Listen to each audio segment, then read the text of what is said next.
বাকযুদ্ধে দেখা গেল হুগলির বিজেপি প্রার্থী লকেট চট্টোপাধ্যায় এবং তমলুকের তৃণমূল প্রার্থী দেবাংশু ভট্টাচার্য। স্বাস্থ্যসাথী কার্ডের তথ্য তুলে রেখা পাত্রকে নিশানা তৃণমূলের জাতীয় মহিলা কমিশনে যা অভিযোগ করেছে বিজেপির এইসব যে দেবাংশুর মতো এইসব বাচ্চা আছে না, সেই গলা টিপলে দুধ বেরোয়, এদের বেশি বেড়ে পাকা। এরা আজ এসছে কাল থাকবে না, এসব বোঝা যায়। গলা টিপলে দুধ বেরোবে এদের। আমি বাচ্চা ছেলে, উনি আমার জেঠিমা, তো উনি যদি জেঠিমা হয়ে আনন্দিত হন, উনি যদি অনেক দীর্ঘকাল রাজনীতিতে থাকেন, তো আমার শুভেচ্ছা রইল। আমি একটা কথা শুধু বলবো, উনি নিজের জেতা আসনটাকে বাঁচানোর চেষ্টা করুন হুগলিতে, তারপরে কাল কার গাল টিপলে দুধ বেরোবে এই সমস্ত চিন্তাভাবনা করতে। লকেট চট্টোপাধ্যায় নিম্ন স্তরে নামাটাই খুব স্বাভাবিক, কারণ তার জনপ্রিয়তা নিম্ন স্তরে নেমে গিয়েছে। এদিকে এজেন্সি রাজনীতির অভিযোগে আজ কমিশনে পৌঁছে গিয়েছিল তৃণমূলের প্রতিনিধি দল। দিল্লিতে নির্বাচন কমিশনে তারা অভিযোগ দায়ের করেন, ভোটের আগে বেছে বেছে তৃণমূলকে টার্গেট করা হচ্ছে, বাংলায় কেন্দ্রীয় এজেন্সিগুলিকে রাজনৈতিকভাবে ব্যবহার করা হচ্ছে বলে অভিযোগ করা হয়। সর্বভারতীয় তৃণমূল কংগ্রেসের পক্ষ থেকে একটি মেমোরেন্ডাম জমা দিয়েছি। বাংলা দেখা যাচ্ছে যে কেন্দ্রীয় সরকারের দ্বারা পরিচালিত রাজনৈতিক অঙ্গুলি হলনে আমরা কিছু কেন্দ্রীয় সংস্থাকে দেখছি একেবারেই বাংলায় নেমেছে।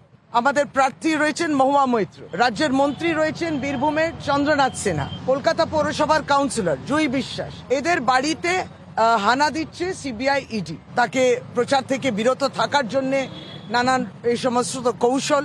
এবার হচ্ছে যে আইটিও পৌঁছে যাচ্ছে, এনআইএও সদ্য আমাদের যারা কর্মীরা রয়েছেন তাদেরকেও ব্যতিগ্রস্ত করছে। এই সময় জিজ্ঞাসাতে সকলেই নেমেছে, 100% সকলেই পশ্চিমবাংলায় টার্গেট করে নেমেছে। তাহলে এখানে কোথাও না কোথাও ব্যয়বিচার হচ্ছে। শুধু পশ্চিমবাংলায় যারা আমাদের অফিসিয়ালস আধিকারিকরা রয়েছেন তাদের প্রচুর মুভমেন্ট করানো হয়েছে। প্রথা বলে এটা যে নির্বাচন চলতে দিন, নির্বাচনের পরে যা তদন্ত ইত্যাদি করতে চান করবেন।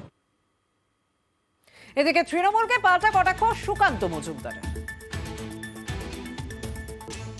ওনাদের অভিযোগ করার অধিকার আছে, অভিযোগ করতেই পারেন, কিন্তু সেই নির্বাচন কমিশনের কাছেই যাচ্ছেন যাকে দুদিন আগে বলেছে মোদির তৈরি করে নির্বাচন কমিশন। তাকে নিজেদের স্ট্যান্ডটা তো ঠিক করুক, কোন পক্ষে খেলছে। এদিকে গল্প ডান দিকে পেলে ডান দিকে মারছে, বাদিকে পেলে বাদিকে মারছে, কোন টিমের হয়ে খেলছে সেটাই তো বোঝা যাচ্ছে না। এই 26 তারিখ বর্ধমান দুর্গাপুরের বিজেপি প্রার্থী দিলীপ ঘোষ যখন প্রচারে বেরিয়েছিলেন, একটি বক্তব্য রেখেছিলেন, একটি মন্তব্য করেছিলেন মুখ্যমন্ত্রীকে উদ্দেশ্য করে, এবং সেই মন্তব্যের জেরে বিতর্ক তৈরি হয়। তারপর কমিশনের দ্বারস্থ হয় তৃণমূল কংগ্রেস, সেখানে অভিযোগ জানানো হয়। কমিশনের পক্ষ থেকে শোকজ করা হয় দিলীপ ঘোষকে। শোকজের জবাব দিয়েছেন দিলীপ ঘোষ। তিনি সেখানে উল্লেখ করেছেন ব্যক্তিগত হেনস্থার উদ্দেশ্যে তার এই বক্তব্য নয়, বক্তব্যের একটা অংশ তুলে কাঠগড়ায় দাঁড় করানো হচ্ছে। কমিশনের নালিশের পর দিলীপ ঘোষকে যে শোকজ করা হয়েছিল তারই উত্তর দিলেন দিলীপ ঘোষ। ঠিক কি বক্তব্য রেখেছিলেন সেদিন শুনবো। দিদি গিয়ে গোয়াতে বলেন আমি গোয়ার মেয়ে, ত্রিপুরায় আমি ত্রিপুরার মেয়ে। আমার বাপ তো ঠিক করুন, যাত্রার মেয়ে হওয়া ঠিক না। এগুলোকে বলে ফিয়াট অ্যাকমপ্লি। একবার বলে ফেলেছেন, তারপরে ইচ্ছার নানা রকমের ব্যাখ্যা দিলে সেই ইচ্ছা কিন্তু অন্যরকম হয়ে যায় না।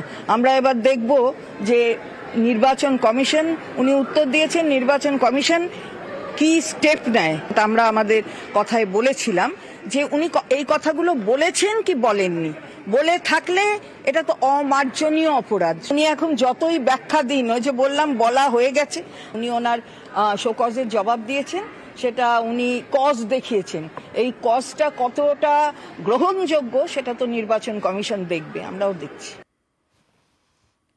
এদিকে আরো এক বিজেপি প্রার্থী, ঘাটালের বিজেপি প্রার্থী হিরণকেও শোকজ পাঠানো হয়েছিল কমিশনের পক্ষ থেকে, কারণ সে ডেবরায় বিডিও অফিসে বসে টাইট দেবেন এমন হুঁশিয়ারি দিয়েছিলেন। সেই শোকজেরও জবাব দিয়েছেন হিরণ। টাইট মন্তব্যে দুঃখিত হিরণ, শোকজের জবাব দিয়েছেন তিনি। নিউজ 18 বাংলায় যে খবর দেখানো হয়েছিল সেই খবরের পরই শোকজ করা হয় কমিশনের পক্ষ থেকে। কমিশনকে আজ মেল মারফত উত্তর দিলেন ঘাটালের বিজেপি প্রার্থী। ঠিক কি বলেছিলেন ডেবরায়?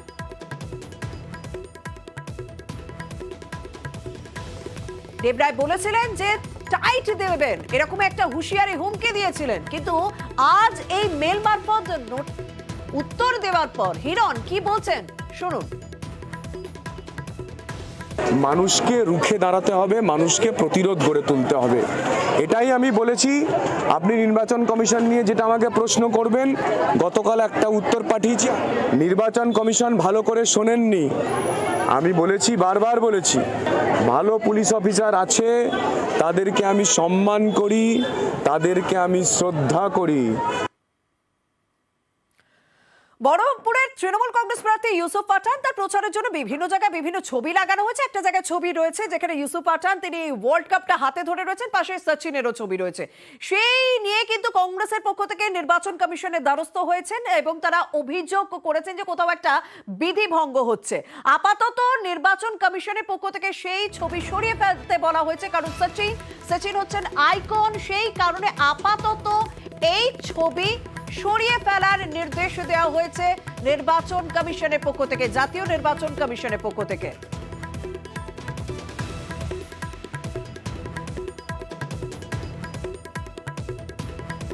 ভোট প্রচারে বিশ্বকাপ জয়ের ছবিতে না কমিশনের, কিন্তু কি কারণে বিশ্বকাপ জয়ের ছবিতে নিষেধাজ্ঞা তা কিন্তু এখনো পর্যন্ত স্পষ্ট নয়। আদৌ কি বিধিভঙ্গ তা জানতে চাওয়া হয়েছে। দিল্লিতে রিপোর্ট কমিশনে দিল্লি থেকে এখনো কোনো নির্দেশ আসেনি, তবে কিন্তু এই ছবি আপাতত খুলে ফেলার নির্দেশ দেওয়া হয়েছে। কিন্তু কি কারণে ধোঁয়াশা, কি কারণে বিধিভঙ্গ, সেটা কিন্তু এখনো পর্যন্ত স্পষ্ট করা হয়নি।